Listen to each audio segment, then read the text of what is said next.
"Mom, you're too old to handle money." That's how my son began his sentence. No good morning, no smile, just those 7 words that split my heart in half. He said it while standing in my kitchen, the same kitchen I once scrubbed clean every Sunday morning before church, the same place where I'd watched him eat cereal as a boy. Now he stood there in a pressed shirt, a confident man of 35, holding a folder like a banker about to close a deal. I looked up from the sink, hands still wet, and blinked at him. "What did you just say?" Marcus sighed, like I was the one being unreasonable. "Mom, please don't make this harder than it needs to be. You've worked enough in your life. It's time you let us take care of things." "Us?" I asked. Tasha, his wife, stepped forward, a tablet glowing in her hands. Her nails were perfect. Her smile was not. "Yes, Mama Evelyn," she said sweetly. "We've been looking at your accounts. You keep too much money sitting there. It's risky for someone your age. Scammers target seniors all the time." She turned the screen toward me. Rows of numbers, balances, transfers. My accounts. "How did you even get that?" I whispered. Marcus answered quickly, too quickly. "I just logged in. You always use my name for security, remember?" I didn't remember, because it wasn't true. Then I saw the papers in his hand. Thick, official-looking, clipped neatly with a silver pen on top. "Just sign this," he said. "It moves the house into my name temporarily for tax reasons. It's safer this way." My breath caught. My name was printed at the top. His name is right beneath it. Transfer of property ownership. I wiped my hands on a towel and stared at the page. 30 years of mortgage payments. 3 jobs at once to keep the lights on. The same house his father and I built, nail by nail, when Marcus was still learning to walk. Now reduced to a line in fine print. I tried to speak, but the words caught in my throat. Marcus reached out and touched my arm. "Mom, don't overthink this. We're just trying to help." Tasha nodded. "Exactly. You should enjoy your golden years, not stress over bills. You can trust us." Trust. Funny how that word can sound like a threat when spoken with a smile. I sat down at the table, the same wooden table I'd once balanced my checkbook on. The coffee had gone cold. The sunlight had shifted, catching the edge of the silver frame on the wall. My husband's picture, still smiling, still believing his son would do right. My hands trembled, not from weakness, from clarity, because in that moment I understood. This wasn't about helping. This was about taking. Marcus pushed the pen toward me again. "Go ahead, Mom. It's just paperwork." I looked him straight in the eye. "You think I can't handle money?" He hesitated. "Mom, it's not that you can't. It's just, you're not as sharp as you used to be." The words stung more than any slap could. The same boy who once asked me to teach him how to count quarters was now telling me I was too old to count my own. I didn't argue. I didn't cry. I simply signed. Not my real signature. Just a swirl of letters that would never hold up in court. Then I handed the papers back and smiled.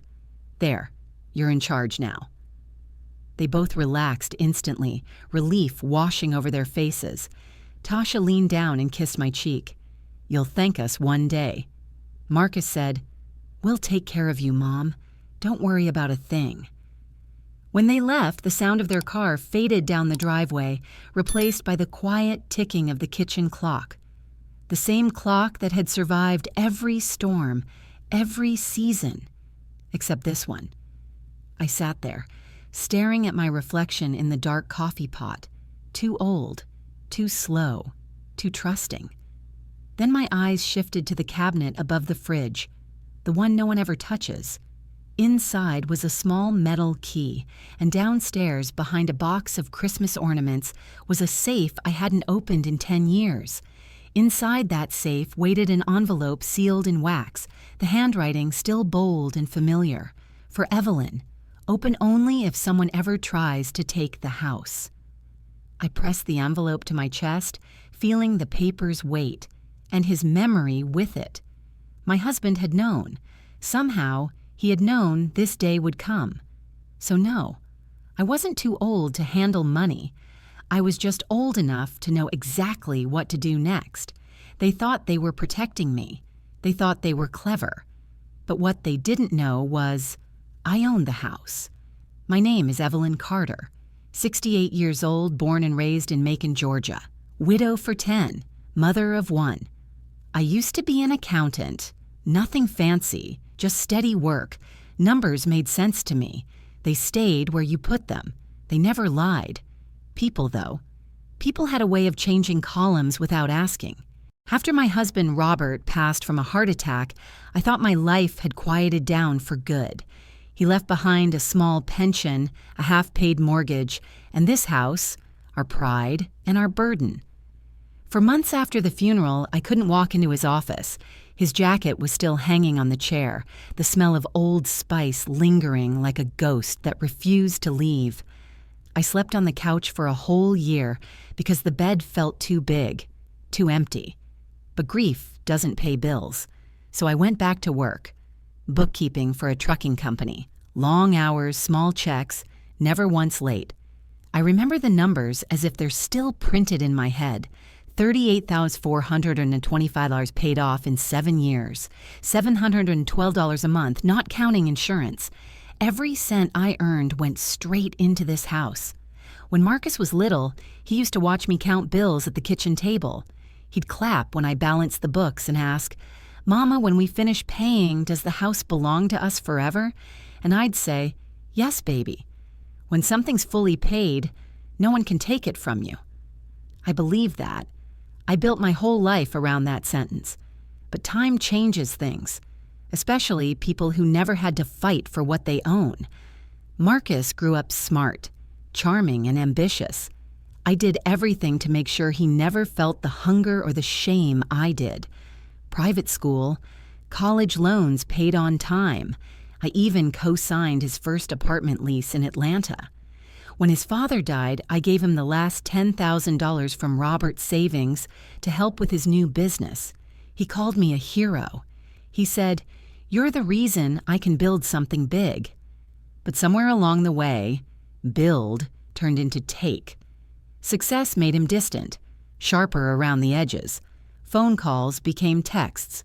"Love you, Mom," turned into busy today. Then came Tasha.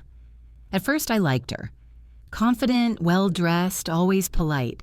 But she had a way of looking around the house like she was measuring it.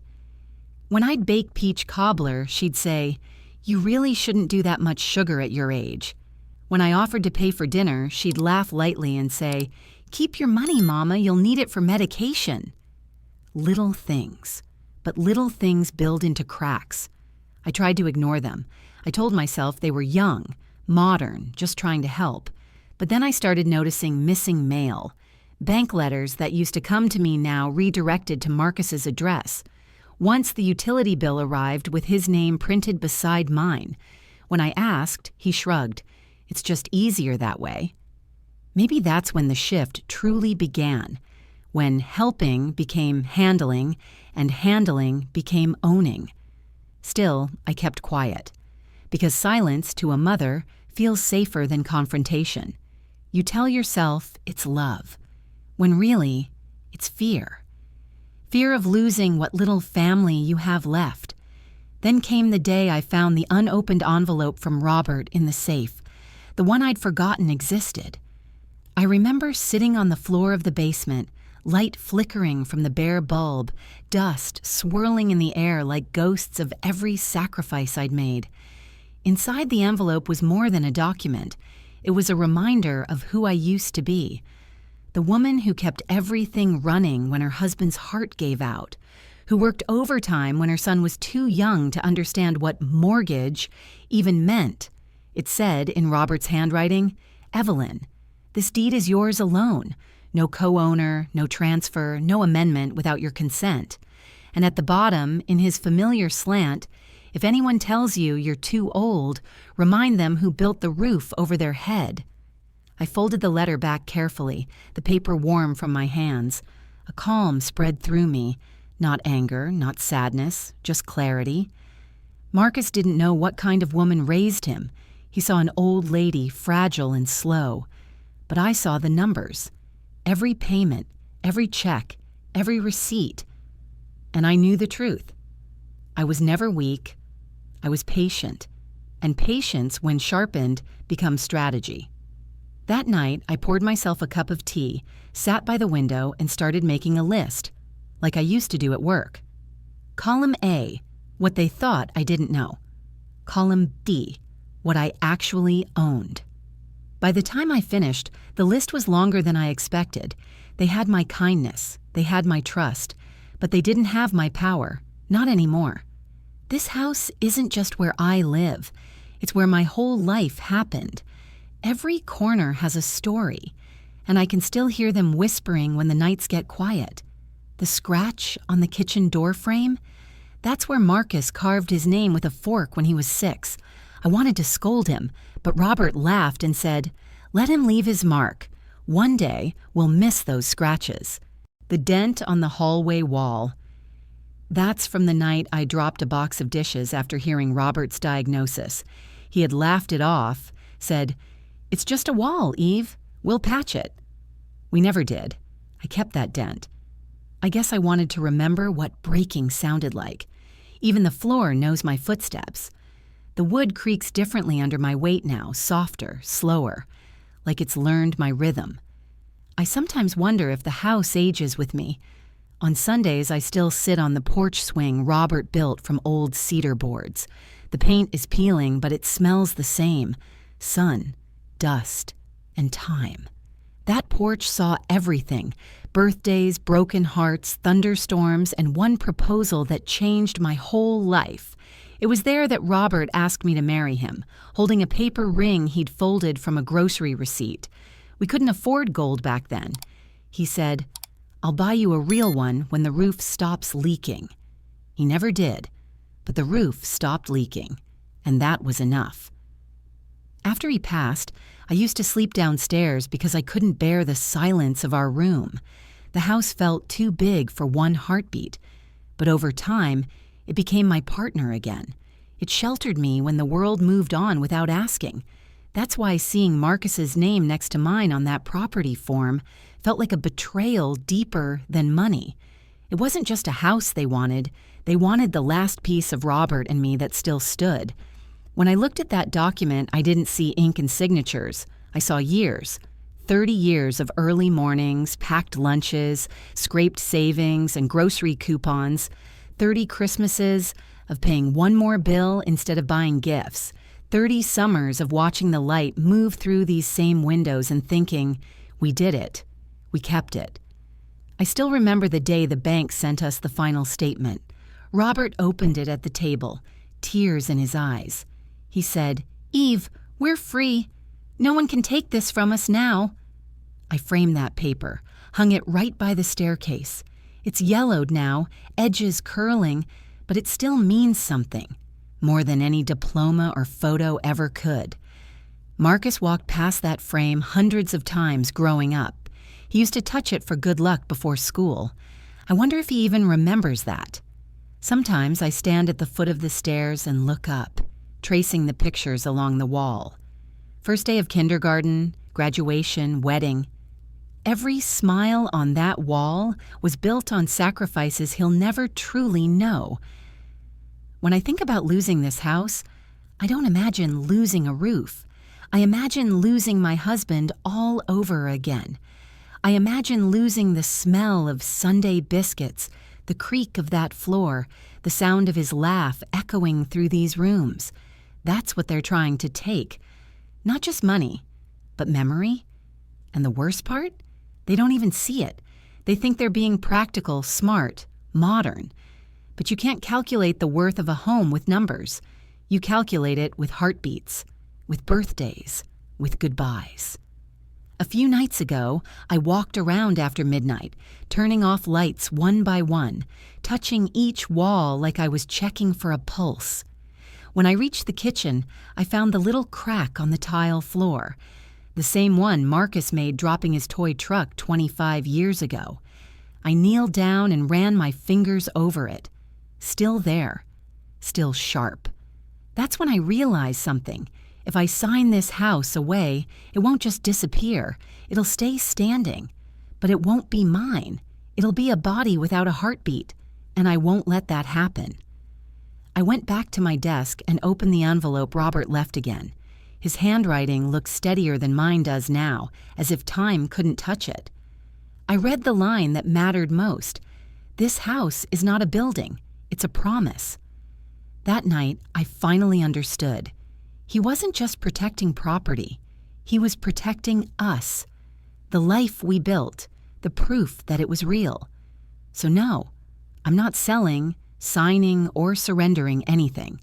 They can have my recipes, my old TV, and even the silver I never use. But not this house, because this house reminds me.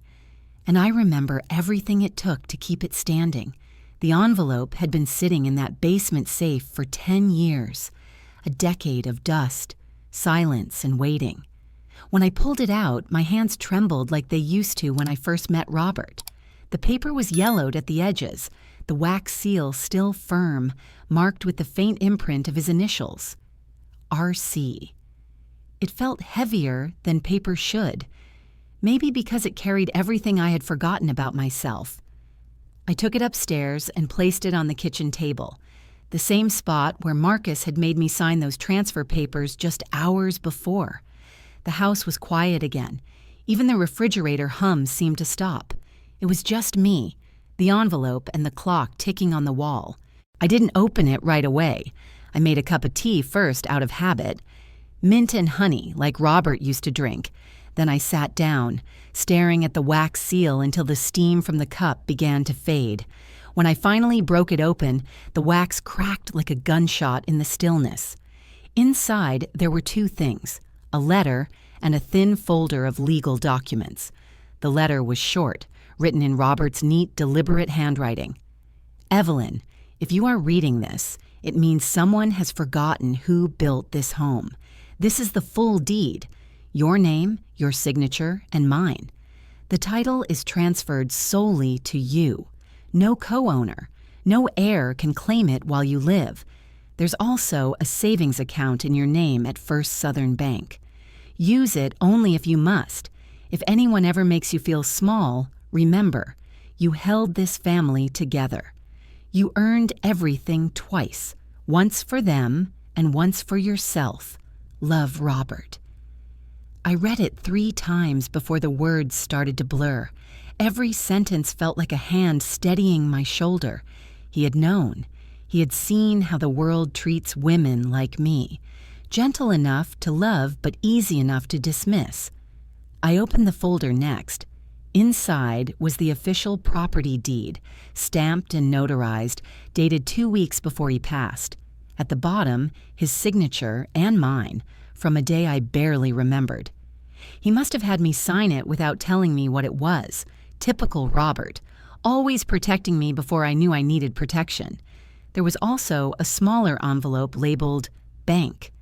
Inside was a bank statement, a savings account with $142,050 under my name alone.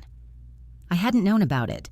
All these years, while I worried about paying taxes and insurance, he'd left me more than I ever imagined. I sat there for a long time, tears sliding down my face, mixing with a kind of quiet laughter I hadn't felt in years. It wasn't about the money. It was about being seen, really seen, by someone who believed I was capable when everyone else decided I was not. I whispered into the air, "You clever man." It felt like he was right there beside me, smiling that half smile he always had when he solved a puzzle before anyone else. I gathered the documents and slid them into a new folder. Red, the color of strength. Then I made a plan. First, I would call Mr. Green, Robert's old attorney, the one who handled the estate back in 2013. He was older now, but sharp as ever. He had told me back then, "Mrs. Carter, keep that envelope safe. It's your parachute." Now I understand what he meant. Second, I would make certified copies of every document. The deed, the letter, the bank proof. One for the lawyer, one for the safe, one for me. And third, I would say nothing. Not to Marcus, not to Tasha, not yet. Let them think they'd won. Let them decorate their house, talk about their plans.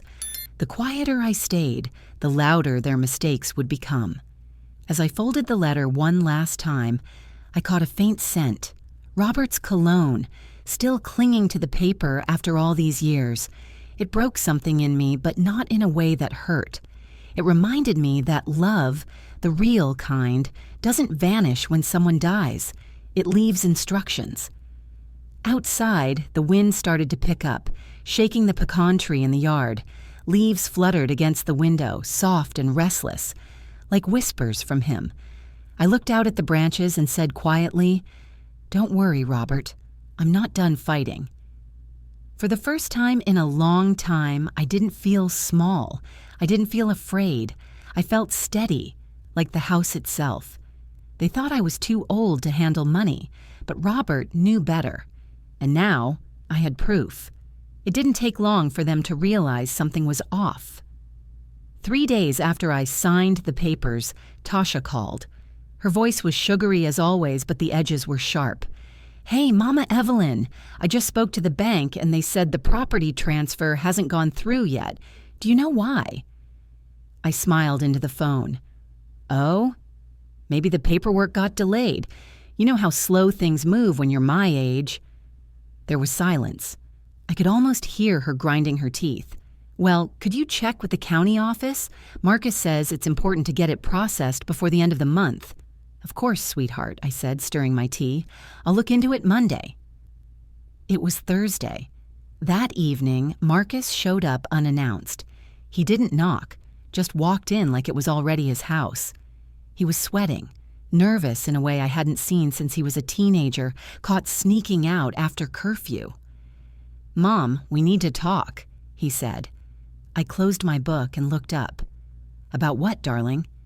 He placed a folder on the table. "The transfer. Something's wrong. They said the signatures don't match your previous documents." "Oh?" I said, pretending to be surprised. Maybe my hand was tired that day. Happens when you're too old to handle money, right? He flinched. For the first time, I saw a crack in that confident mask. He sat down, running his fingers through his hair. "Look, Mom, we didn't mean to upset you. We just want to make sure everything's in order. Tasha's been stressing out." I raised an eyebrow. "Has she?" "She just wants what's best for you," he said, eyes darting away. That's when I realized how deeply she'd gotten into his head. He wasn't thinking for himself anymore. He was parroting her script. I leaned forward, voice soft but steady. "Marcus, let me ask you something. When your father and I bought this house, how old do you think I was?" He frowned, unsure where I was going. Late 30s? 41, I said. Your father had just lost his job. I worked 3 shifts, mornings at the clinic, evenings at the store, nights doing taxes for neighbors. That's how we kept this house. So tell me, when exactly did I stop being capable? He didn't answer. He just looked smaller somehow, like the man was shrinking back into the boy who used to stand behind his father's legs when he got scolded. "I didn't mean it that way," he muttered. "Of course you did," I said quietly. "You just didn't think I'd notice." He stood up quickly, face flushed. "Tasha thought—" "Ah," I interrupted.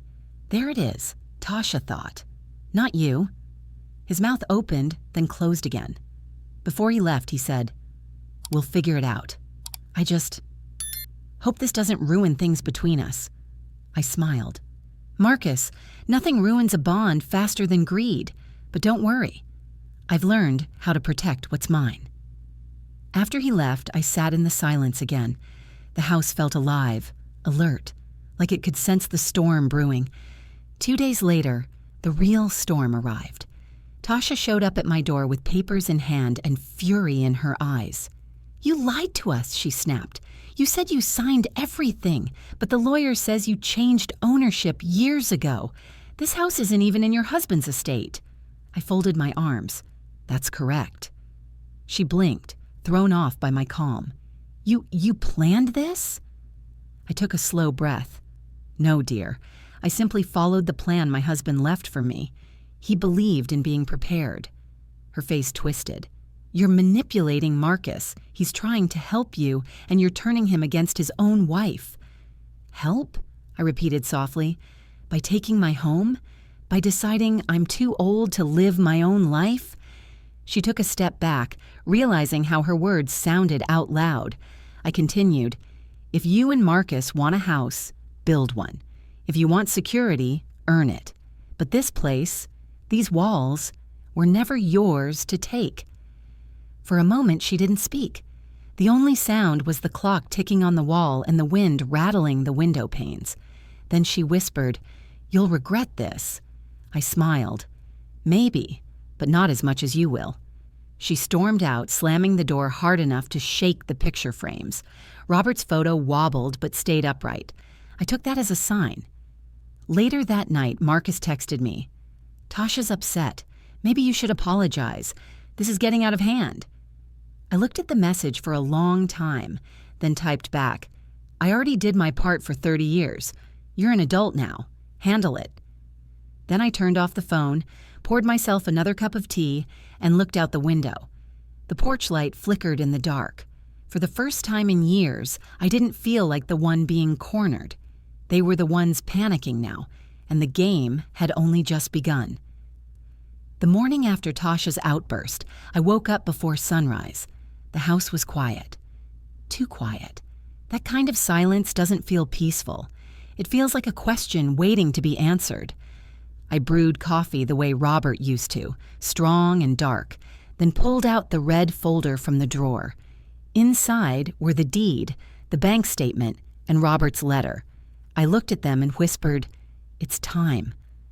At 9 a.m., I dialed the number printed at the bottom of Robert's old business card, Mr. Green, attorney at law. To my surprise, he picked up on the first ring. "Mrs. Carter," he said, his voice still crisp after all these years. "It's been a while." "Too long," I replied. "But I believe you left me with a parachute, and now I think I need to open it." He chuckled softly. "Then I'll have my assistant schedule you in this afternoon. Bring whatever you've found." By 2 o'clock, I was sitting in his office downtown. Same oak desk, same green lamp, same smell of old paper and peppermint tea. He looked older, yes, but his eyes were sharp as glass.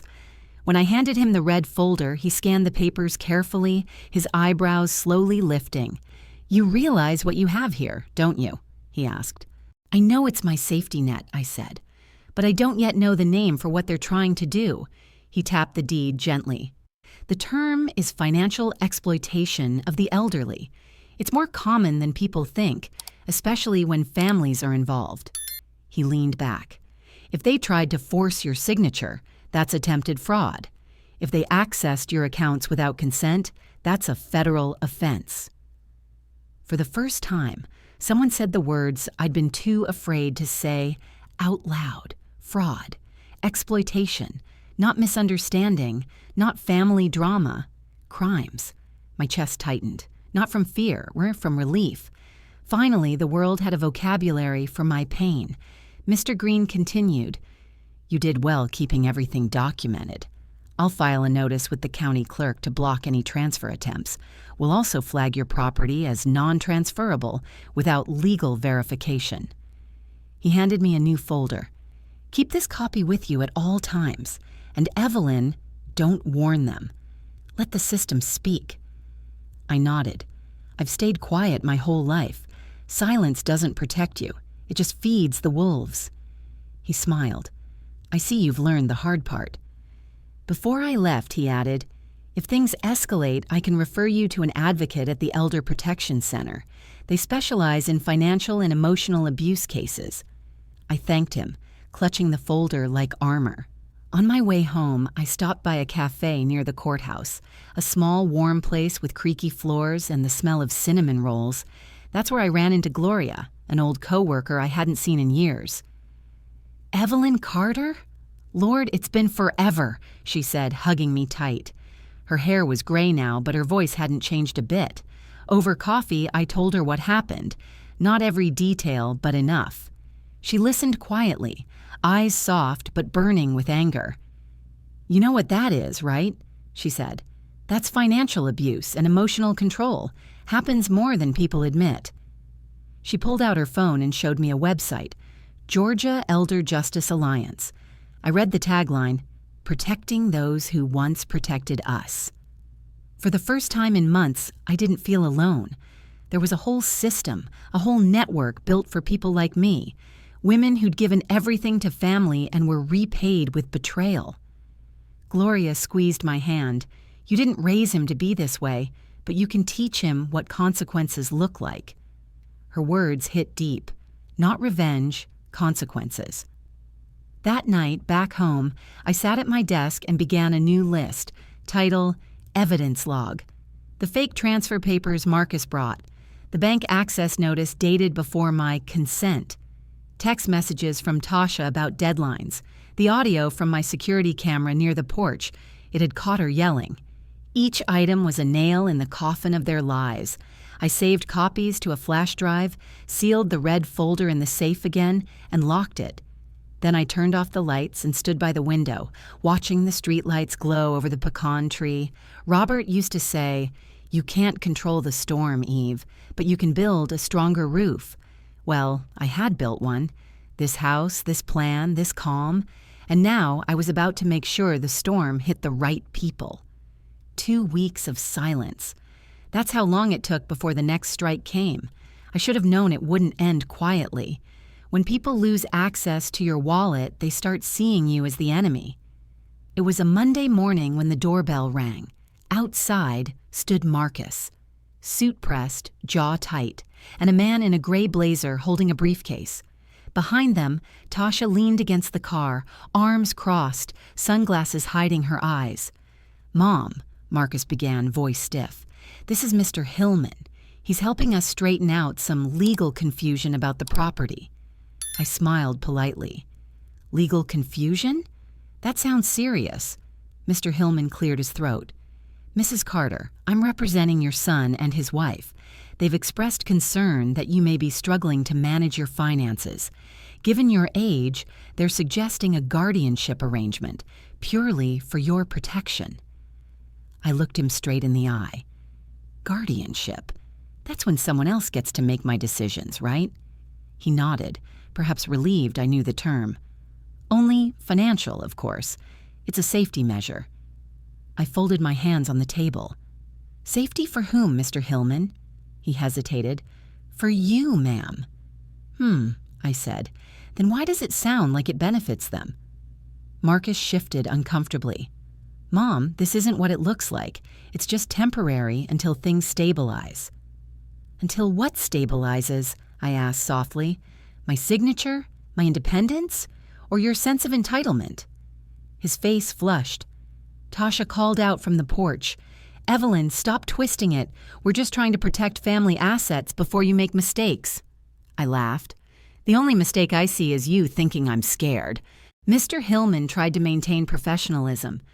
"Perhaps we could schedule a mental competency evaluation. It's standard procedure in these cases." "Ah," I said, nodding slowly. "So now I'm crazy too." He raised his hands. "Not at all, ma'am. It's just protocol." "Well," I said, standing up, "I already have my own attorney. You'll hear from him." The color drained from Marcus's face. "Mom, please don't do this. We can fix this ourselves." I met his eyes, the same brown eyes that used to beg for an extra cookie after dinner. "You've already done enough, Marcus. Go home." They left soon after, muttering to each other as they walked to the car. Tasha didn't even glance back. I closed the door, leaned against it, and let out a long breath. My hands were steady. My pulse was calm. I wasn't the one panicking anymore. Within hours, I called Mr. Green. He wasn't surprised. "I expected they'd try that route," he said. "It's a common tactic. Claim incompetence.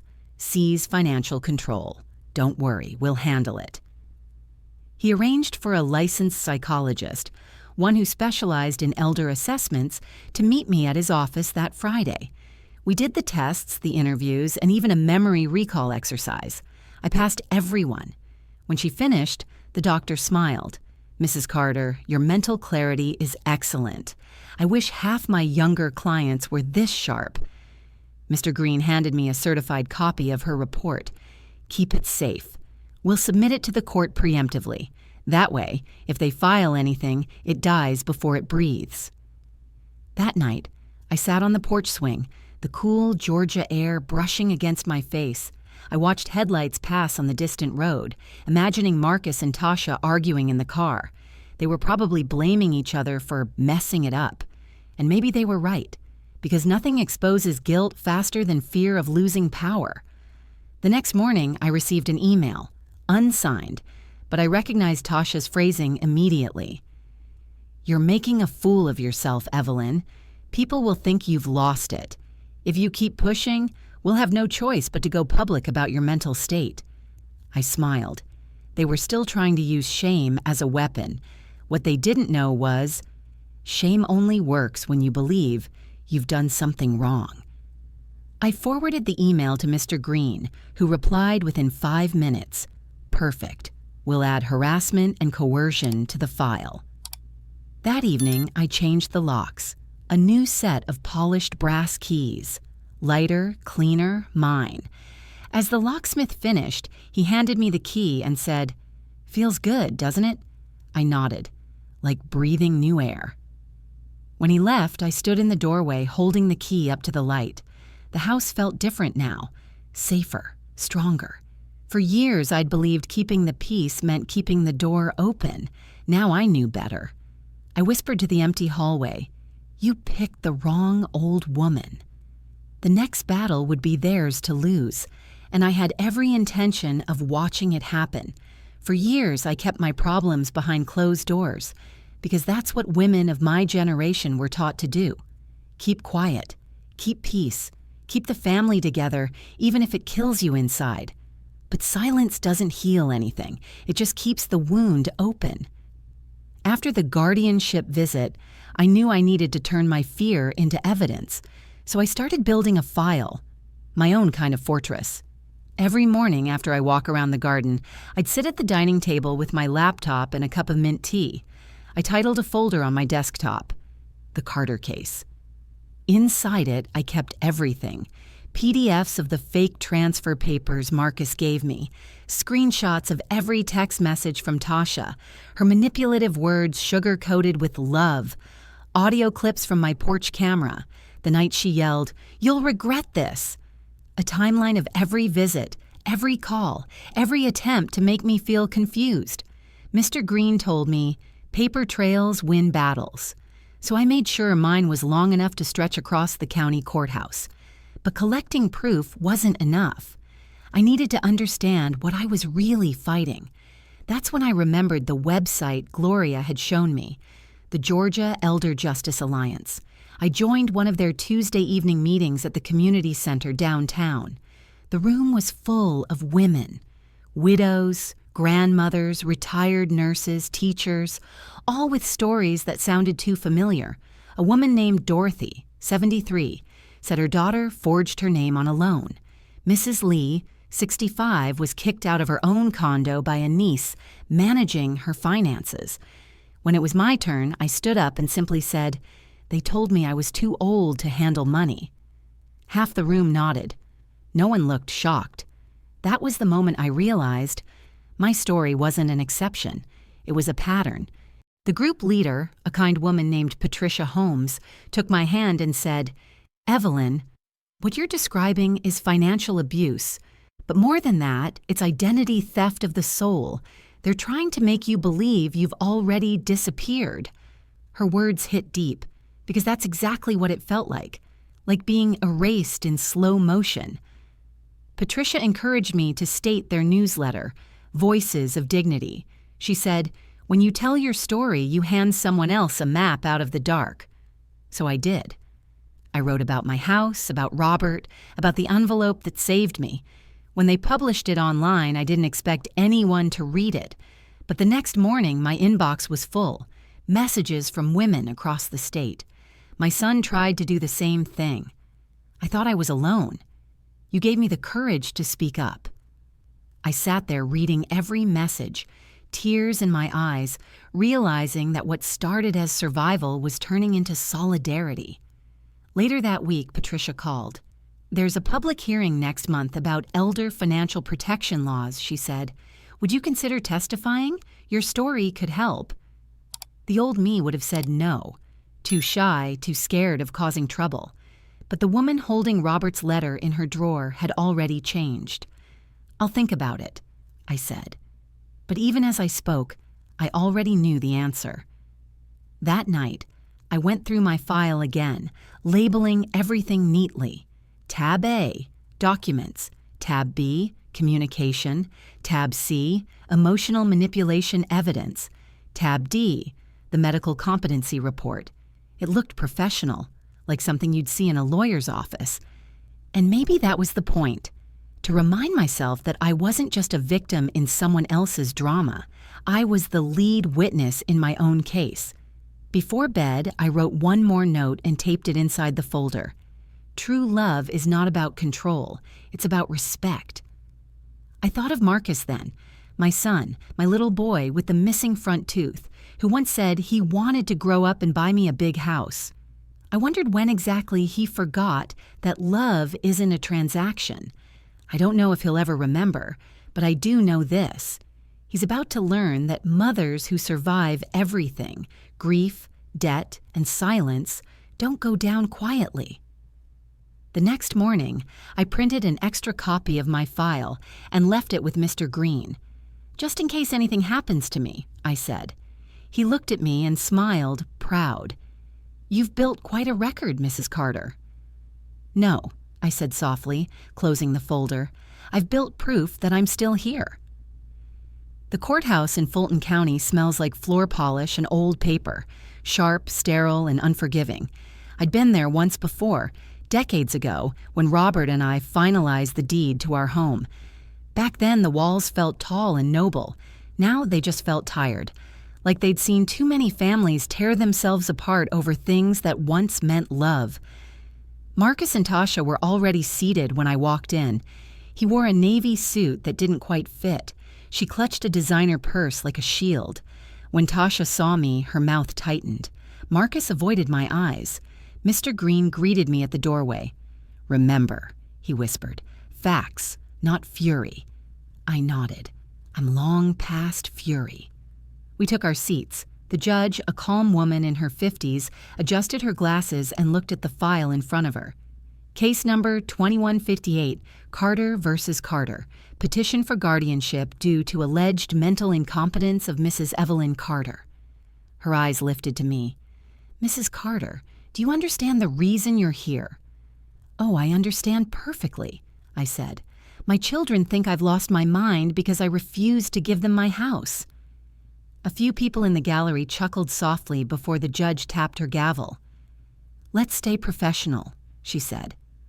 Mr. Hillman, their attorney, stood first. "Your Honor, this is a straightforward matter. My clients are simply concerned for Mrs. Carter's well-being. There have been incidents of confusion, mismanagement, and—" I raised a hand. "Excuse me, may I ask what incidents?" The judge nodded. "You may respond." Mr. Hillman fumbled with his notes. "Well, there was an attempt to transfer property paperwork that she apparently doesn't remember signing." "That's because I didn't sign it," I said. "At least not with my real signature. You can compare them. The county clerk already did." Mr. Green handed the judge a certified report. The judge scanned it quickly, then looked back at Mr. Hillman. "This says the transfer was deemed invalid due to inconsistent handwriting and lack of witness verification." Mr. Hillman blinked. "We weren't aware of that update." I smiled. I was. The judge continued, "It also says the property in question is protected under an irrevocable deed registered in 2013, sole ownership belonging to Mrs. Evelyn Carter." Her eyes softened slightly. "That's over a decade ago." Tasha whispered something to Marcus, her knuckles white around her purse. He stood abruptly. "We were just trying to help. She doesn't understand how complicated finances are these days." I turned to face him. "Marcus, I was balancing ledgers before you learned to spell your name." The courtroom stayed silent. He lowered his voice. "You've been manipulated by that old lawyer of Dad's. He's twisting things." Mr. Green leaned forward calmly. "Would you like me to twist these too?" He held up a copy of the medical competency report, the psychological evaluation, and the final card, a printed email. "Your Honor," he said, "this is an email sent by Mrs. Carter's daughter-in-law attempting to intimidate her into surrendering assets. We consider that coercion and harassment under state law." The judge took the paper, reading silently, her lips pressed into a thin line. After a long pause, she said, "Mr. and Mrs. Carter, do you deny sending this?" Tasha stammered. "It was just a misunderstanding." "No," the judge interrupted. "This isn't a misunderstanding. This is manipulation." Marcus started to speak, but the judge raised a hand. "Enough." She turned to me. "Mrs. Carter, do you wish to make a statement before I deliver my decision?" I stood slowly. The courtroom felt too small for the years that had led me here. I looked at my son, my child, my heartbreak, and I spoke not with anger, but with the kind of quiet that comes only from surviving everything. When my husband died, I paid off this house with my own 2 hands. I worked through back pain, grief, and loneliness to make sure my son would always have a place to come home to. And when I grew old, he told me I was too weak to handle money, too old to own the very walls that raised him. But what he didn't understand is this: a mother's worth doesn't expire. Her mind doesn't rot because her hair turns silver. And the home she built is more than property. It's her proof of existence. I looked at the judge. "I'm not here for revenge, Your Honor. I'm here for recognition, that I'm still capable, still sane, and still the owner of what's mine." The judge nodded slowly, eyes glinting with something like respect. She shuffled her papers, then said clearly, "The court finds no evidence of incompetence. The guardianship petition is denied. Furthermore, the court recognizes potential financial coercion by the petitioners and advises immediate legal review for restitution." Tasha gasped. Marcus went pale. Mr. Green leaned close to me and whispered, "You've just won more than a case, Evelyn. You've reclaimed your name." I turned to my son one last time. "Marcus," I said softly, "you told me I was too old to handle money. Turns out I handled everything, the house, the grief, and even your mistakes." He didn't answer. He just stared at the floor while Tasha wiped at tears that weren't really for me. When it was over, I stepped outside the courthouse. The Georgia air was heavy and bright, the kind that sticks to your skin but reminds you you're still alive. Reporters from the Elder Justice Alliance were waiting. Patricia from the support group waved. "Mrs. Carter," she said, "you did it." I smiled, slow and steady. "No, we did." Justice doesn't always arrive with handcuffs or headlines. Sometimes it comes in whispers, in the quiet unraveling of people who thought they were untouchable. 3 weeks after the hearing, I got a letter from the county clerk. The guardianship petition had been officially dismissed with prejudice. In simple terms, they could never file it again. I didn't frame it, but I kept it folded inside my Bible, next to Robert's letter. 2 pages. One from the man who built my life, one from the law that protected it. A husband's promise and a country's confirmation. As for Marcus and Tasha, well, time started doing its work. Their fancy car disappeared first. Repossessed, I heard. Then their investment firm, the one they bragged about at every dinner, went under after a client sued them for mismanagement. Word spread fast in Atlanta's business circles. Nobody wants to trust a financial advisor who tried to steal from his own mother. Mr. Green called me one afternoon, half amused, half sad. "Seems the universe handled that one," he said. I didn't celebrate. I just looked out at the pecan tree and whispered, they needed a lesson, not a sentence. But the world wasn't done teaching. A month later, Marcus came by. No car, no suit, just jeans, tired eyes, and shame sitting heavy on his shoulders. He stood at the bottom of the porch steps like a boy waiting for permission to climb. "Can I come in?" he asked. I nodded. "You know where the coffee is." We sat in silence for a long time. He finally said, "Tasha's gone. She left after the business folded. Said she couldn't live with a man who lost everything." I didn't answer. Sometimes silence says more than any sermon could. He stared into his cup. I didn't think it would go this far. I just thought, if I could control things, maybe I'd feel successful. I looked at him, not with anger, but with that sad clarity mothers know too well. Control isn't the same as success, Marcus. You can own the house and still lose your home. He swallowed hard, eyes wet. I don't expect forgiveness. Good, I said softly, because forgiveness isn't something you ask for. It's something you prove you deserve. He nodded, then stood. If you ever need anything. I stopped him with a gentle hand on his arm. Son, I needed you to remember who you are. That's all. When he left, I didn't feel lighter or heavier, just settled. There's peace in knowing you've stopped trying to fix people who enjoy breaking things. Later that week, Patricia from the support group called. "Your story's gone viral," she said. "A local station wants to do an interview. Highlight elder financial abuse. You'd be speaking for thousands of women, Evelyn." I hesitated at first, but then I thought of all those emails from strangers, the ones who'd whispered, "Me too." So I said yes. At the studio under bright lights, the reporter asked, "Do you feel you've gotten justice?" I smiled. Justice, yes. Revenge, no. I don't need revenge. Life already handled that for me. She leaned in. "What would you say to others who might be afraid to speak up?" I looked straight into the camera. Fear protects the abuser. Truth protects you. Don't confuse love with silence. They're not the same thing. When the segment aired, the network received hundreds of letters. Some women called it healing. Some called it a warning. I just called it necessary. That night, I sat on my porch with a blanket and a cup of tea. The air smelled like rain and soil. The porch swing creaked softly, the same rhythm Robert built into it all those years ago. I could almost hear his voice. "You did good, Eve."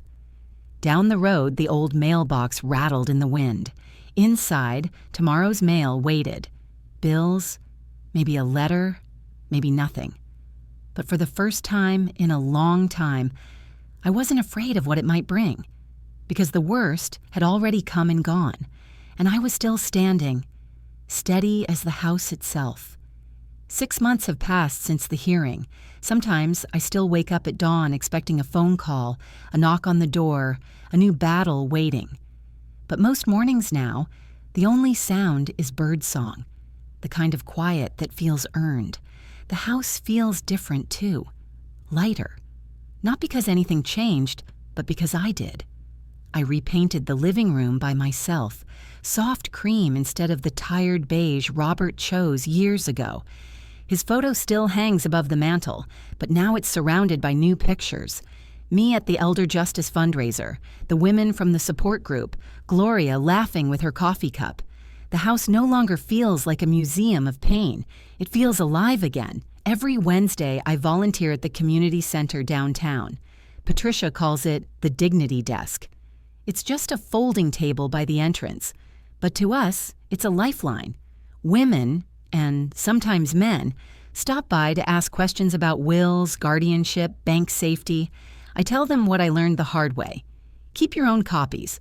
Never sign anything under pressure, and never confuse love with trust. Some cry, some just nod. Most leave with their backs a little straighter. A few months ago, a lady named Mrs. Jones came in, trembling, saying her nephew wanted her to sign something for convenience. I helped her call legal aid that same day. Later, she sent me a thank you card. Inside, she'd written, "You saved me from losing my home and my peace." I pinned that card next to Robert's letter. They belong together. Outside of all that, I've started living again in small ways I once thought were too late for me. I joined a gardening club, learned how to paint pottery. I even adopted a cat, a lazy orange one I named Justice. He sleeps on Robert's old chair like he owns the place. Maybe that's fitting. We all deserve to feel safe somewhere. Marcus still calls sometimes. The first few times, I didn't pick up. Then, one Sunday morning, I did. "Hi, Mom," he said quietly. His voice sounded different, thinner, gentler, as if pride had finally burned itself out. We talked for 10 minutes about nothing in particular. The weather, the pecan tree, how the Falcons were losing again. Before hanging up, he said, "I'm glad you're okay." And for once, I believed him. I don't know if we'll ever be close again, but maybe that's not the point. Some bonds aren't meant to go back to what they were. They're meant to teach what they needed to. He learned humility. I learned boundaries. And both of us are better for it. Last week, I stood on my porch and watched the sun dip low behind the trees. The air was thick with summer, cicadas buzzing, heat shimmering above the road. I thought about everything that had happened, the betrayal, the courtroom, the fear, the freedom. I realized that what broke me wasn't the loss. It was forgetting my own strength. And what healed me wasn't winning. It was remembering I'd never truly lost it. Gloria says I glow these days. Her exact words. I tell her it's just the porch light. But maybe it's more than that. Maybe peace has a kind of light of its own. At the next Alliance meeting, Patricia asked me to give a short speech. I stood at the podium, palms warm, heart steady, looking at all those faces, women who had been silenced, used, underestimated. I said, "I used to think survival was the same as living. It's not. Survival is keeping the roof over your head. Living is opening the windows again." The room was silent for a moment, then broke into applause. Someone shouted, "Preach it, Evelyn!" And we all laughed. It felt good to laugh again, a sound I hadn't trusted for years. When I came home that night, just as the cat greeted me with a loud meow, I sat down on the porch swing, the same place where Robert once proposed, and looked up at the stars. The air smelled like jasmine. I whispered, "We made it, Robert. We're still here." And in that stillness, for the first time since he passed, I didn't feel alone. I didn't feel old. I didn't feel afraid. I just felt whole. I'm 68 years old, and for the first time in my life, I know exactly who I am and what I'm worth. For years, I thought dignity was something you earned through sacrifice, through keeping quiet, through loving people harder than they loved you. But it's not. Dignity isn't given by anyone. It's something you have to take back when the world, or your own family, tries to strip it away. People often ask me if I forgave Marcus. The truth is, forgiveness isn't a door you open for someone else. It's a window you open for yourself, so you can finally breathe again. I don't hate my son. Hate is just another way of holding on. I let him go. I let the anger go. And I let the guilt go too. Because mothers carry too much of it already. Now, when I walk through this house, I don't see ghosts anymore. I see proof of work, of resilience, of life that refused to fold under pressure. The dent in the hallway wall where the dishes fell? It's still there. I never fixed it. It reminds me that broken doesn't mean destroyed. Every scar in this home is a page of my story, and I won't repaint over my truth. Sometimes, women from the support group ask me how I found the courage to stand up in court. I tell them the truth. I didn't find courage. I just got tired of being afraid. Fear is heavy. Once you put it down, you can move mountains. When I look at the women who come to the dignity desk, eyes down, hands trembling, whispering, maybe I'm overreacting. I tell them, "No, baby, you're not overreacting. You're waking up." And I hope they remember the same thing I finally learned. Love without respect isn't love. It's a transaction you'll never win. I'm not rich. I'm not famous. But I'm free. And that's enough.